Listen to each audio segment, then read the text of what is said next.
इस super crash course matric exam 2025 में शामिल होने वाले सभी विद्यार्थियों को इस मैथ की क्लास में हार्दिक स्वागत है।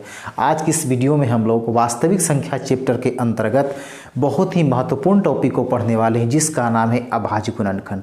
और अभाज्य गुणनखंड से संबंधित जितने भी इंपॉर्टेंट क्वेश्चन होते हैं उन सभी प्रश्नों को हम बताने वाले हैं, क्योंकि यह प्रश्न जो है परीक्षा आधारित प्रश्न होता है जो परीक्षा में निश्चित रूप से पूछा जाता है। तो इस टॉपिक में जितने भी इंपॉर्टेंट क्वेश्चन होंगे सभी इंपॉर्टेंट क्वेश्चन को हम वीडियो को पार्ट बाय पार्ट करके पढ़ेंगे। तो आज की इस वीडियो में हम जानेंगे कि अभाज्य गुणनखंड कैसे ज्ञात किया जाता है, अभाज्य संख्या क्या होती है। तो अभाज्य संख्या आपको पता है कि अभाज्य संख्या किसे कहते हैं। अभाज्य संख्या वैसी संख्या होती है जो केवल अपने आप से माने खुद की संख्या से और केवल एक से विभाजित होता है और इसके अलावा किसी से विभाजित नहीं होता है।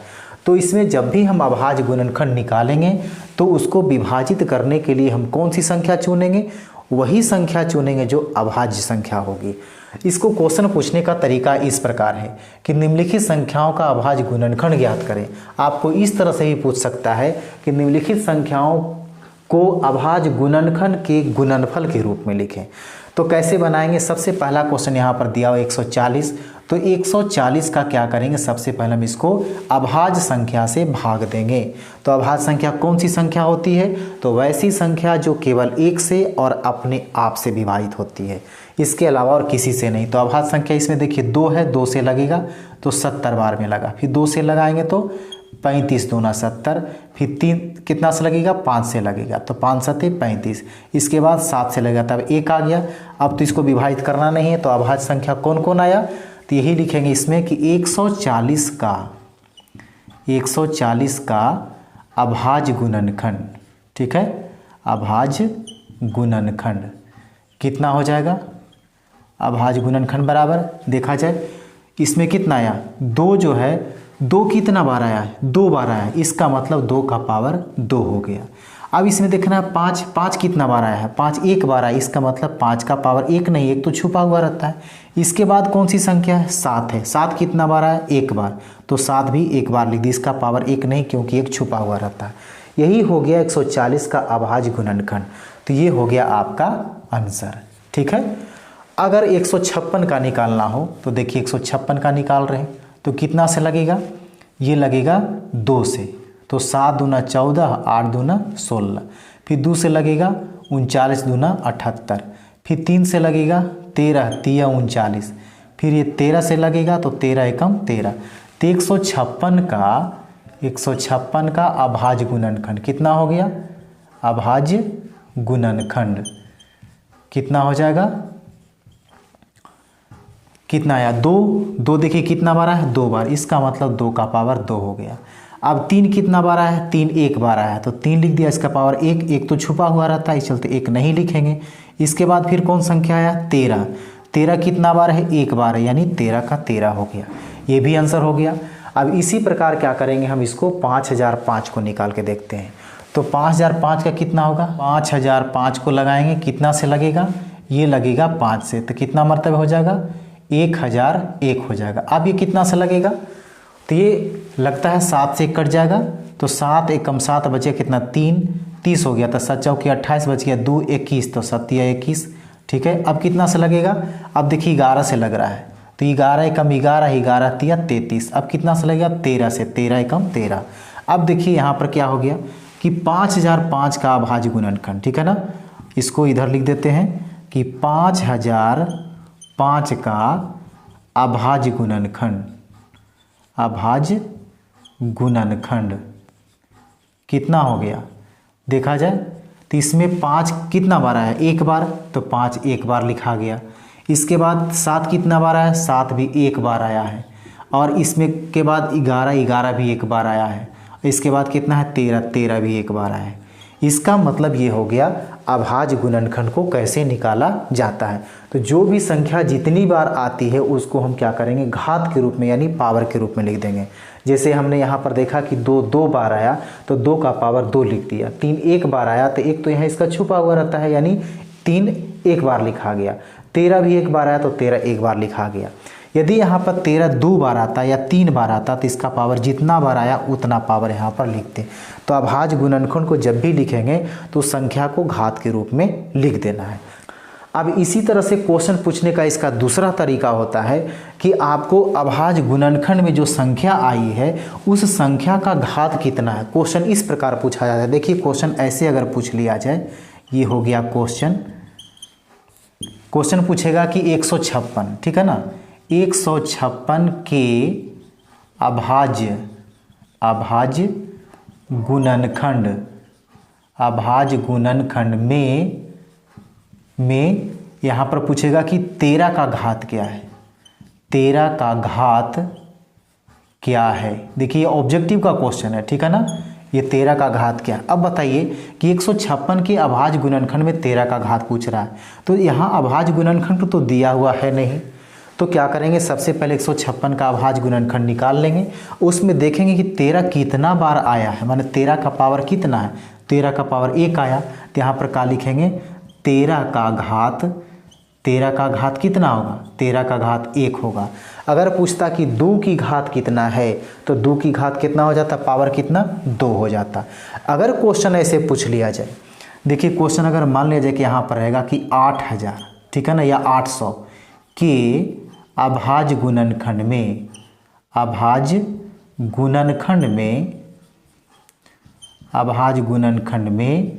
2 की घात क्या है, 2 की घात क्या है, तो आप कैसे इसको आंसर में बनाएंगे।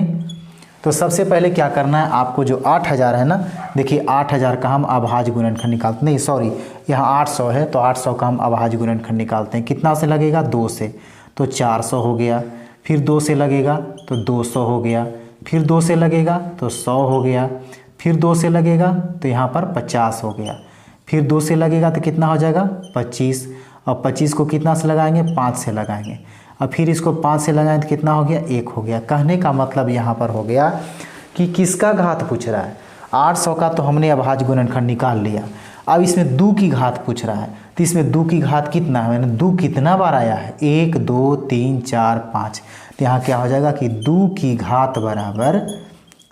घात बराबर कितना आया, 5। आपको सही ऑप्शन इसी प्रकार चुनना है। जिसका घात पूछेगा सबसे पहले उस संख्या को अभाज्य गुणनखंड के रूप में लिख लेंगे, यानी उसको हम रफ कर लेंगे, क्योंकि ऑब्जेक्टिव में पूछा जाता है। तो संख्या को क्या करेंगे, हम रफ कर लेंगे और उसमें देखेंगे जिस संख्या का घात पूछ रहा है, यानी वह संख्या कितना बार आया है, वही उसका घात हो गया। अब इसके अलावा इससे संबंधित जो इम्पोर्टेंट क्वेश्चन बनता है उसको इस रूप में हम देखते हैं। क्वेश्चन इस प्रकार पूछा जा सकता है कि यदि 540 बराबर 2 का पावर m गुने 3 का पावर n गुने 5 का पावर p हो, यानी इसको गुणनखंड के रूप में लिखा है और उसके बाद इसका जो घात लिखा हुआ है ना, उस घात से संबंधित क्वेश्चन बना करके पूछा है। तो जैसे यहाँ पर 540 को गुणनखंड के रूप में लिखा है, उसी तरह से इसको क्या करेंगे, हम अभाज्य गुणनखंड निकालेंगे, ठीक है ना। अब 540 है तो 540 का अभाज्य गुणनखंड कितना होगा, अब कितना से लगेगा, 2 से, तो 27 दूना 54 यानी 270, 2 से लगाएंगे 135, फिर कितना से, 3 से लगेगा, 3 चौके 12, 3 पचे 15, फिर 3 से कटेगा तो कितना हो जाएगा, 15 तिया 45, फिर 3 से लगेगा तो 5 तिया 15, फिर 5 से लगेगा तो 1 आया। अब यहाँ पर 540 जो है, तो 540 का जितना गुणनखंड आया अभाज्य गुणनखंड, तो इसके नीचे क्या करेंगे, हम उसी गुणनखंड को लिख देंगे। तो सबसे पहले यहाँ पर जब आंसर बना रहे हैं तो जैसे क्वेश्चन लिखा हुआ है उस ढंग से पहले हम लिख लेंगे, 540 बराबर 2 का पावर m गुने 3 का पावर n गुने 5 का पावर p। इसका अभाज्य गुणनखंड कितना आया है उसको घात के रूप में लिखेंगे। तो 2 आया तो 2 का घात कितना, 2 कितना बार आया है, 2 बार आया। उसके बाद 3 कितना बार आया है, 3 आया है 3 बार, ठीक है ना। अब उसके बाद फिर क्या है, 5 है ना, तो 5 कितना बार आया है, 5 आया है 1 बार, इसका मतलब पावर 1 है, ठीक है। अब इसके बाद जो है कितना लिखा हुआ है, तो 2 का पावर m गुने 3 का पावर n गुने 5 का पावर p, यही लिखा हुआ है ना। देख रहे हैं कि 2 3 5 के गुणनफल के रूप में है, इधर भी देख रहे हैं 2 3 5 के गुणनफल के रूप में है। तो बराबर के दोनों साइड देखना है कि जो संख्या है उसका घात कितना उसके बराबर हो जाएगा। यानी इधर में 2 है, इधर भी 2 है, इसका घात 2 है, इसका घात m है। इसका मतलब ये जो आधार है ना ये 2, तो 2 इसका कट जाएगा तो कितना बचेगा 2 के बराबर m, यानी 2 के पावर m है तो इधर में 2 के पावर कितना है 2 है, तो यानी m बराबर कितना हो गया, m बराबर 2 हो गया। इधर 3 के पावर n है, इधर में 3 का पावर कितना है 3, तो n बराबर कितना हो जाएगा, इसका पावर n इसका पावर 3, तो n बराबर कितना हो जाएगा 3 हो जाएगा। ठीक है, उसी ढंग से देखिए 5 का पावर p है, यहाँ 5 का पावर 1 है, तो यानी 5 कट जाएगा तो p बराबर कितना बचेगा, 1 ही न बचेगा, यहाँ पर 1 हो गया। अब यहाँ पर क्या करना है, आपको क्वेश्चन देखना है कि क्वेश्चन में पूछ रहा है क्या, MNP, तो MNP का तो हम मान निकाल लिए, लेकिन आपको यहाँ पर इस तरह से सरल करके पूछ रहा है, यानी m plus n minus p। ठीक है ना, तो m के जगह पर कितना आया, m के जगह पर देखिए यहाँ आया 2, ठीक है, n के जगह पर कितना आया 3 और p के जगह पर कितना आया 1। ठीक है ना, तो 2 3 5, 5 में से 1 चला गया, कितना बचा 4, यही हो गया आंसर। अब इसी क्वेश्चन को देखिए, दूसरा क्वेश्चन इस प्रकार देखने को मिलेगा। 252 है, 252 का क्या करेंगे, सबसे पहले हम अभाज्य गुणनखंड निकालेंगे। 252 को निकाला जाए, 2 से कितना हो जाएगा 126, 2 से कितना हो जाएगा 63, फिर 3 से तो 21, फिर 3 से 7, फिर 7 से लगाएंगे, एक बार में लगेगा। तो 252 का अभाज्य गुणनखंड कितना आया, इसका आंसर बनाएंगे। तो 252 यहाँ पर जैसे क्वेश्चन वैसे पहले लिख देते हैं, 2 का पावर x गुने 3 का पावर y गुने 5 का पावर z गुने 7 का पावर कितना हो जाएगा p हो जाएगा। अब 252 का कितना आया, 2 के पावर 2 बार आया है, 3 के पावर कितना हो जाएगा 2, 7 कितना बार आया 1 बार। ठीक है ना, इधर में क्या है 2 के पावर x गुने 3 के पावर y गुने 5 का पावर z गुने 7 का पावर p है। ठीक है, अब यहाँ पर ये देखना है 2 का पावर 2 है, तो बराबर की क्या उधर 2 है, तो बराबर की इधर में 2 है, इसका पावर x है, इसका पावर 2 है, इसका मतलब x पावर x है, इसका पावर 2 है, तो x बराबर कितना हो गया 2, x बराबर 2 हो गया। यहाँ पर 3 के पावर y है, 3 के पावर 2 है, तो इसका मतलब y बराबर कितना हो गया 2 हो गया, y बराबर 2 हो गया। z, अब देखिए यहाँ पर 5 के पावर z, इसमें तो 5 तो है नहीं, जब इसमें 5 नहीं है इसका मतलब क्या है कि 5 का पावर 0 है, जब जो संख्या नहीं मिलेगा इसमें उसका पावर क्या कर देना है 0, इसका मतलब z का पावर कितना हो जाएगा, z का पावर 0 हो जाएगा। अब यहाँ पर देखिए 7 का पावर p है, इधर 7 का पावर 1 है, तो 7 से 7 खत्म हो जाएगा, तो p बराबर कितना होगा, p बराबर 1 होगा। ठीक है, अब जो क्वेश्चन में पूछ रहा है उसका मान रख देना है। तो पूछ रहा है कि x गुने y plus z minus p, यही पूछ रहा है ना, तो x का x के ऊपर कितना है 2 गुने y के ऊपर कितना है 2, फिर यहाँ पर z, यहाँ पर z के ऊपर कितना आया है 0, और ये माइनस p के जगह पर कितना आया 1 आया। अब यहाँ पर देखना है कि 2 दूना 4, ठीक है ना, और इस कितना हो गया प्लस 0 माइनस 1, तो 4 और 0 को जोड़ेंगे तो 4 माइनस 1 बराबर कितना हो गया 3 हो गया, यही हो गया आंसर।